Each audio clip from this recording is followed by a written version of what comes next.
odeeffannoo baargamaatti honca'u Premier League England torbee 26ffaatiin kaleessaa murkiin Brentford fi Arsenal tokko qixaan kan xumurame qabxiin kun ammoo caalatti Manchester City fi kan murkii waancaa keessa sirriitti jiraachuusaa akkasumas ammoo shaampiyoonii ta'uudhaafis carraa akka qabu kan itti qabxii agarsiisudha jennee kaasuu kan dandeenyudha. Sababiin isaa immoo garaagarummaan amma gidduu isaanii jiru kan Arsenal fi Manchester City qabxii afur qofaa kilaboonni kunneen lamaan immoo torbee 35ffaarratti Etihaditti kan waliin morkatanidha. Hundaaf Arsenal kaleessa Brentford waliin tokko qixa kan xumure Arsenal boqonnaa dura tapha sirriittiin rakkateedha. Kubbaa kallattii goolii eege Sooyaaliin boqonnaa kan xumure kubbaa yeroo tokko qofa kubbaa kallattii goolii hin eegne kan inni yaale boqonnaa dura innis Gabriel Magalhaes rukuttaa rogaarraa kan inni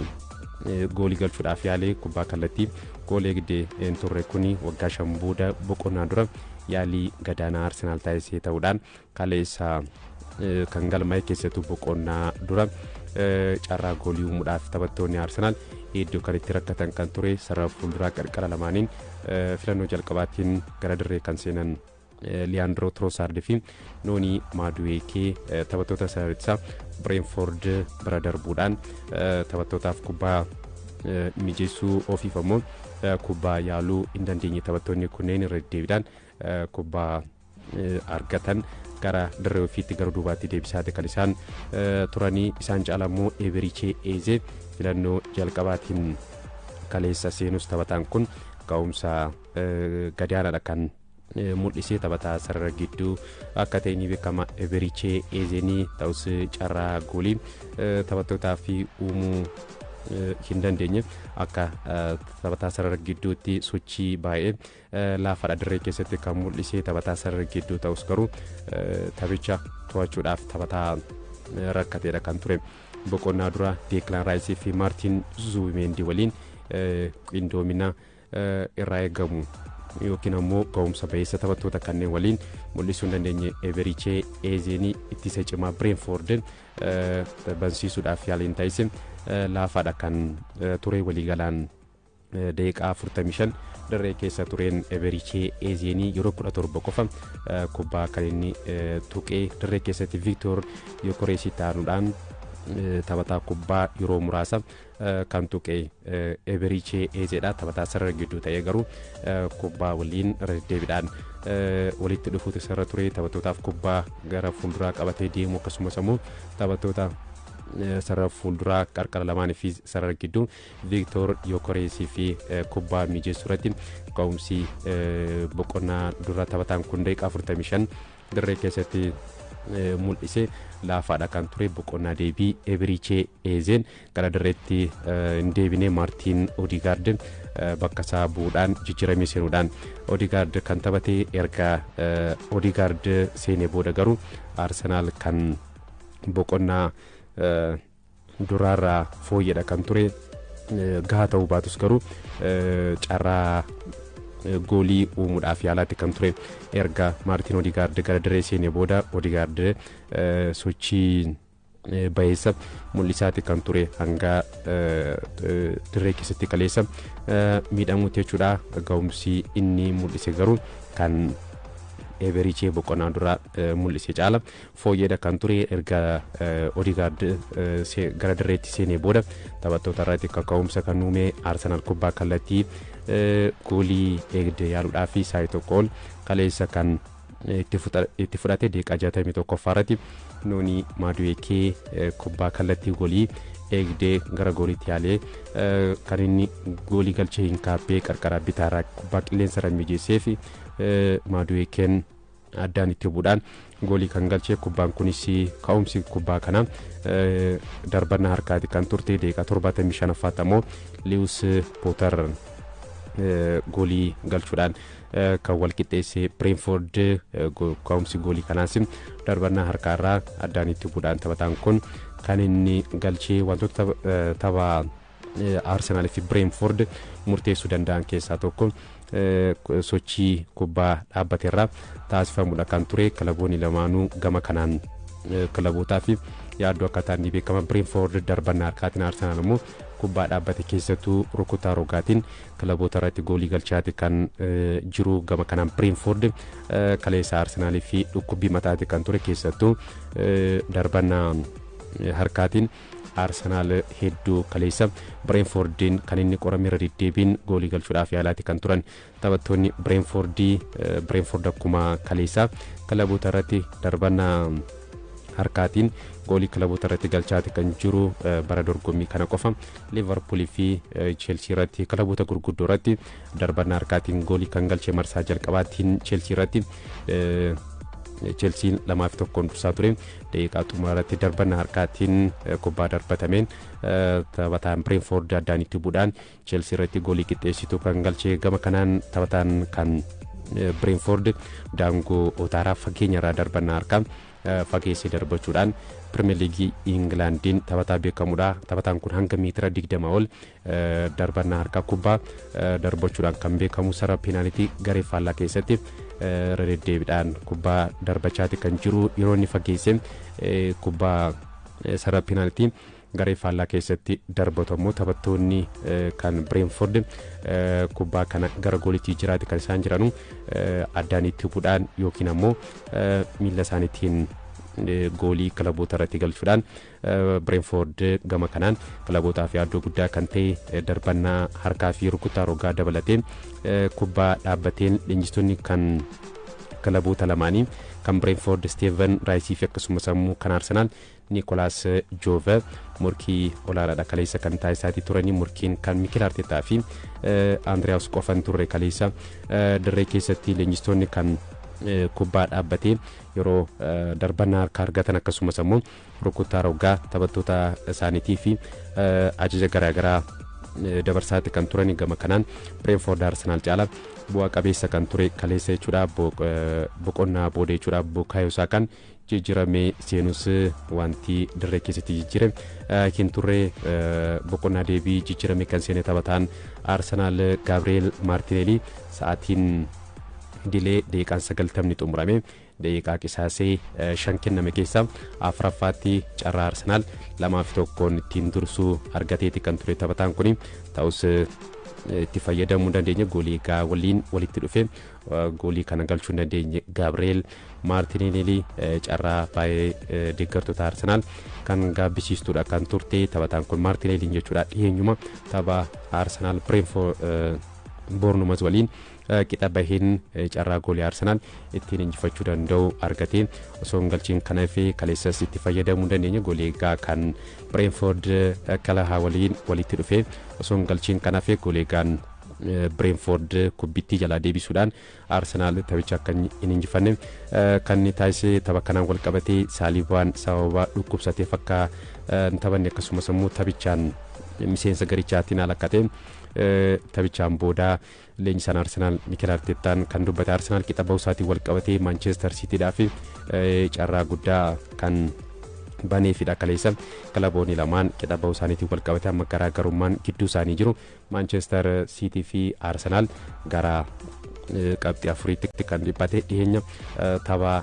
Manchester Cityin Liverpool waliin morkatuun dura Arsenal Brentford Sunderland goolii 3-0 erga injifatee booda gara qabxii 9tti bal'iseeti kan ture. Ta'us garuu amma garaagarummaan kilaboota kanneen lamaanii gara qabxii afuriitti kan dhiphateetii jiru. Torbee 12 qofatu Premier League Englandin kan hafe. Kana keessa kilaboonni lamaan Etihaditti Manchester Cityin kan Arsenal simatu ni ta'a. Arsenal waggoota darban gara xumuraarratti isa caalaa kilaboonni waancaaf morkachaa jiran qabxii hedduu walitti qabachaati kan isaan jiranu. bara darbee taphoota torbee 12 Premier League England xumuramuudhaaf taphoonni 12 yeroo hafan Arsenal qabxii 21 kan walitti qabatee shaampiyooniin Premier League England ammoo Liverpool Arsenal caalaa 23 kan walitti qabatee isa dura bara dorgommii 2023-24 Manchester Cityin 32 Arsenal 31 kan walitti qabatanii bara 2023 ammoo Manchester Cityin yeroo walitti aansee shaampiyoonii ta'u Manchester Cityin taphoota torbee xumuraa 12 irraa qabxii 31 Arsenal ammoo 21 kan walitti qabatanii bara kana eenyutu milkaa'aa kan jedhu kan eegamu ta'a murkii kaleessaatiin gama Brentford Igor Thiago yaalii goolii sadiidha taphataan kun kan taasise carraa goolii argateeti kan ture ta'us taphataan kun itti fayyadamuu hin dandeenye boqonnaa dura addaan itti buudhaan goolii galchuudhaaf yaalii taasise David Raya goolii kan Arsenal kan jalaa deebisee dogoggora isaati kan ture kan David Raya jechuudha Brentford gama hundaanuu kaleessa Arsenal fi yaaddoo guddaadha kan ture kilabiin kun sochii kaleessa mul'iseen garee qindaa akkasumas tokkummaadhaan ittisuu fi tokkummaadhaan gara fuulduraa deemee goolii galchuudhaaf yaalaatti kan isaan turanii taphattoonni Arsenal akka barbaadanitti akka hin taphanne gochaatti kan isaan turanii deddeebiidhaan dogoggora akka hojjetan taasisaatti kan isaan turanii taphattoonni Brentford rakkoo Arsenal sirriitti waan hubatan kan fakkaatu taphattoonni Brentford keessattuu Arsenal kilaboota ittisa irratti xiyyeeffatanii taphatan bansiisee goolii galchuudhaaf Premier League Englandiin rakkachaatti kan jiru gama kanaan Brentford kaleessa Arsenal fi carraa goolii kilabicha kan humne gochuudhaan qabxii tokko kilaba kanarraa kan buufate keessattuu kubbaa gara gooliitti yaaluudhaan Arsenal jala fooyyada kan isaan turan Brentford hundaafuu taphni kun goolii tokko qixaan kan xumurame Arsenal qabxii garaagarummaa Manchester City waliin qabu gara qabxii jaatti bal'isuu hin dandeenya amma afuritti kan dhibbate waancaa Copa del Reytiin ammoo marsaa walakkaa xumuraatiin Atletico Madrid taphaa jalqabaatiin carraa kan bal'ifate kaleessa Barcelona simachuudhaan goolii 4-0dhaan Atletico Madrid Barcelona kan injifate deeqaa jaaffara Eric Garcia goolii garee ofiirratti galcheen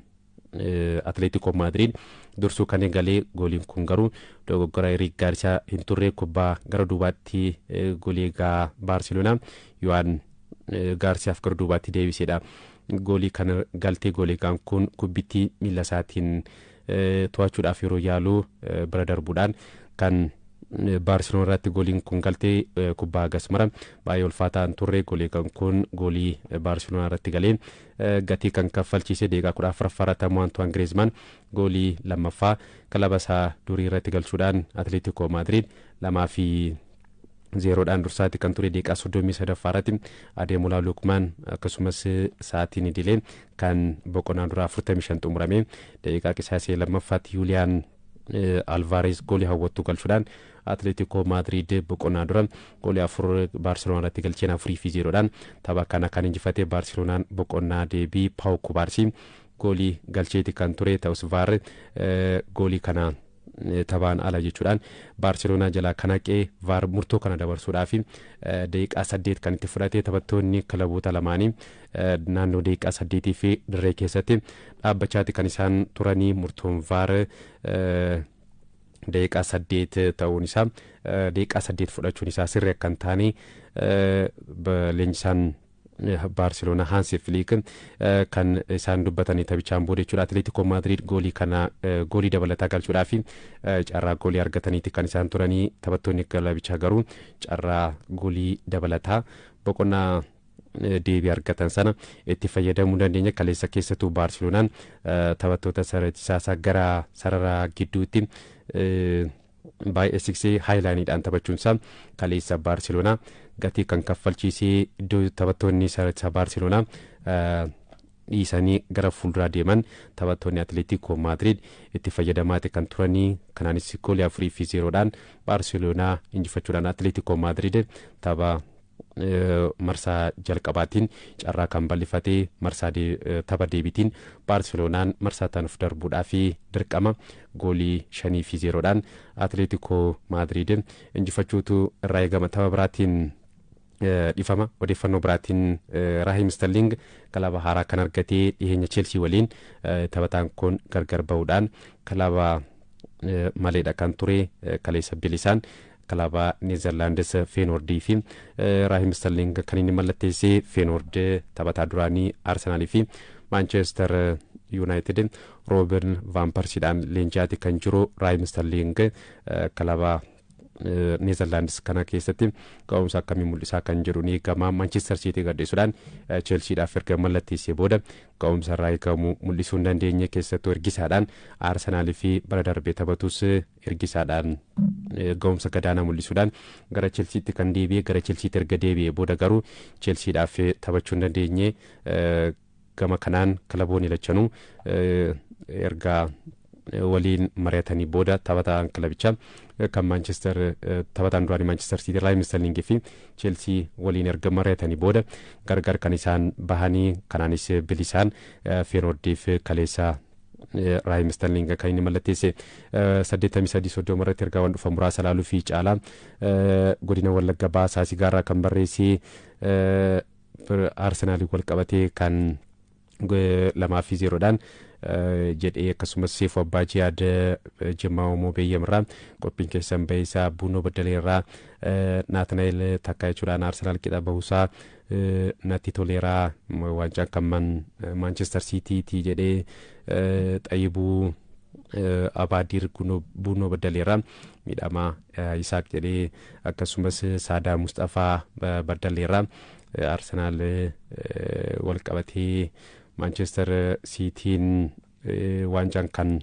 Arsenaal jedhe akkasumas abbo Kaffaaloo Tafarraa Gujii Odoo Shaakkisoorraa qophiin keessan ba'isaa isin dhaggeeffachaa jira. Faayisaa Fuufaa Sayyoon Oleerraa Arsenaal haala kanaan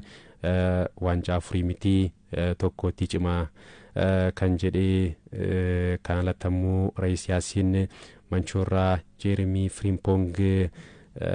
wal qabatee wanti haaraa jedhee Sabboonaa Tasfaa Wallaggaa Lixaa Yubdoorraa kan barreesse Arsenaal qixa bahuusaa nagaddisiiseera jechuudhaan kan barreesse barataa jireenyaa Dirribaa magaalaa Baddaleerraa kan barreesse kana alatti 83 irratti erga waan dhufan kan biraa Taambiraat Mulaatu innis barreesseera Liverpool bara kana Muhammad Salaa gadhiisuudhaan Amad Diyaaloo fiduu qabaa jedhee gammachiise Xahaa Harargee Lixaarraa kan barreesse qophiin keessan ba'isaa waancaan kanuma Arsenaalii jedhee akkasumas Baahir Ahmed Nadhii Gibeerraa Chelsea'n waancaa meeqaa jedhee Barisoo Ahmed Abbaas jechuudhaan Harargee Lixaa Daaroo Laburraa kan qophiin keessan ba'isaa jechuudhaan dhaggeeffattoota hedduu nu barreessan keessaa muraasa odeeffannoon harkatti hafan muraasa isin biraan ga'uu fi Toomaas Tuweel garee biyyaalessaa England waliin itti fuudhaa fi waliigaltee kan dheeresse hanga 2028 England leenjisuudhaa fi waliigaltee dabalataa kan waggaa 2 Toomaas Tuweel kan isaan mallatteessanii kaleessa leenjisaan kun England waliin turuudhaaf kan murteessanii waliigaltee dheeressuu kootti gammadeera jechuudhaan waliigalticha booda kan dubbatanii leenjisaan duraanii kan Chelsea Toomaas Tuweel jechuudha. Odeeffannoo keessatti umraatiin ammoo Nottingham Forest leenjisaa Victor Pereeraa qacaruudhaaf akka waliigalee kan gabaafame kilabichi Nottingham Forest guyyaa kaleessaatiin dura Shondaayichi hojii leenjisummaarraa gaggeesseeti kan ture amma leenjisaa duraanii kan Wolves Pereeraa bakka buusuudhaaf akka murteesse kilabichi kan ifoomsee Pereeraanis hojii leenjisummaa kan Wolves fudhachuudhaaf waliigalaniiru. Galuu Shaggar leenjisaa kilabichaa Ashannaa fi Baqqalaa waliin gargar bahuu kilabichi kan ifoomsee kanaaf ammoo leenjisaa duraanii kan Buna Itoophiyaa Kaasaa Arraagee bakka buusuudhaaf leenjisaa kana waliin haasaati kan jiru. Kilabiin kubbaa miilaa Shaggar CBA Premier League Itoophiyaa bara dorgommii kana irratti yeroo jalqabaatiif hirmaatos ga'umsa gadaanaa mul'isaati kan ture. Marsaa tokkoffaatiin qabxii 21 qofa walitti qabatee sadarkaa 15ffaatiin marsaa jalqabaa kan xumurii taphoota Premier League Itoophiyaa 19 keessaa ammoo 4 qofa kan injifatee taphoota jaammatame 9 qixa kan ba'e goolii 14 qofa galchee goolii 17 ammoo kan irratti galee kilabichi hoggansi kilabichaa yookiin ammoo boordiin Shaggar irra deebiin qabxii kilabichaa akka fooyyeessan Ashannaa fi Baqqalaadhaa fi akeekkachiisus kilabichi ga'umsa wal fakkaataa dirree keessatti mul'isuu dhabuudhaan qabxii dhabuudhaan rakkachaati kan ture. Sababa kanaan boordiin kan Shaggar leenjisaa kana hojiirraa kaasuudha kan beeksise. Kanaanis ammoo leenjisaa qacaruudhaaf leenjistoota waliin haasa'aa jiru keessa tokko Kaasee Arraageedha. Kaasee Arraageen kana dura Buna Itoophiyaa leenjisuun isaanii ni beekama. Kilaba kana morkataa waancaa taasisaniiti kan isaan turan. Odeeffannoo biraatiin ammoo shaampiyoonii Pirimeer Liigii Itoophiyaa maddeen taphataa duraanii Walaayittaa Diichaa kan sarara fuulduraa ta'e Biiniyaan Fiqiruu mallatteessifachuudhaaf akka walii gale kan gabaafame. Qiddus Goorgisiif taphataan kun waggaa tokkoo fi walakkaa kilaba kanaaf tajaajilus ga'umsa gaarii mul'isuu hin dandeenye. Ga'umsa kana dura Walaayittaa Diichaa keessatti mul'isaa ture. Buna Qiddus Goorgis keessatti irra deebi'uu hin dandeenye. Marsaa tokkoffaa Pirimeer Liigii Itoophiyaatiin taphataan kun taphoota 12 Qiddus Goorgisiif taphatus goolii osoo hin galchiin kilaba kana waliin gargar kan inni bahee madeenii fi hanga xumura dorgommii kanaatti taphachuudhaafis akka walii galee kan gabaafame. Odeeffannoo biyya keessaa kanumaan xumuruudhaan